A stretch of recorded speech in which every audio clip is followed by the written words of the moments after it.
Ambedkar open యూనివర్సిటీకి సంబంధించిన notification త్వరలోనే రాబోతుంది. అంటే ఆల్రెడీ డిగ్రీ సెమిస్టర్స్‌కి సంబంధించి రిలీజ్ అయింది. ఎగ్జామినేషన్ స్కెడ్యూల్ గూడా పోస్ట్ అయితే చేసిండ్రు. చాలామంది స్పెషల్ బీఎడ్ చేయాలనుకుంటున్నారు గదా!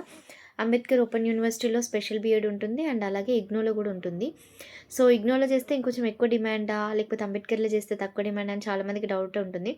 ఏదైనా గూడా అంతే. సో, బీఎడ్ చేయాలి, టీచింగ్ ఫీల్డ్ ఇంట్రెస్ట్ ఉంది, బీఎడ్ చేయాలి అనుకుంటే చేయొచ్చు.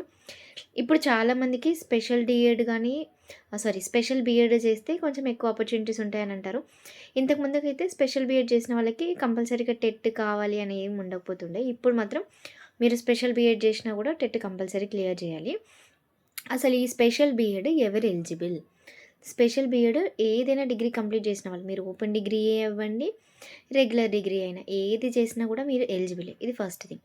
మినిమమ్ ఎంత పర్సెంటేజ్ ఉండాలి అంటే ఓసీ క్యాండిడేట్స్‌కి అయితే 55% ఉండాలి.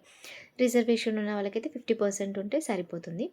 అండ్ అలాగే ఫీ స్ట్రక్చర్ కూడా 55,000 నుండి దగ్గర దగ్గర 75,000 వరకి ఇగ్నోలోనైతే ఉంటుంది. అంబేద్కర్ ఓపెన్ యూనివర్సిటీలో కూడా ఏం తక్కువ లేదు. 45,000 మినిమమ్ ఉంటది. సో, సెమిస్టర్స్‌ని బేస్ చేసుకొని అయితే ఉంటదనమాట. ఇది 1 ఇయర్ ఉంటుంది. అండ్ 2 ఇయర్స్ గూడా ఉండేది గూడా ఉంటుంది ఇగ్నోలో అయితే. సో, మీరు చూడండి. చూసి అప్లికేషన్స్ జేసుకోవాలనుకుంటే డిసెంబర్ ఎండింగ్‌లో నోటిఫికేషన్ డెఫినెట్‌లీ వస్తుంది. జాన్వరిలో మనకి ఎగ్జామినేషన్ గూడా ఉంటుంది. దీనికి సంబంధించి నేను కొన్ని బుక్స్ గూడా చెప్తాను. అవి చూసి మీరు కోటికి వెళ్లి పర్చేస్ జేసుకోండి. ఆన్‌లైన్ కంటే కోటి ఇంకొంచెం చీప్‌గానే వస్తాయి బుక్స్. సో, అక్కడికెళ్లి పర్చేస్ జేసుకోండి.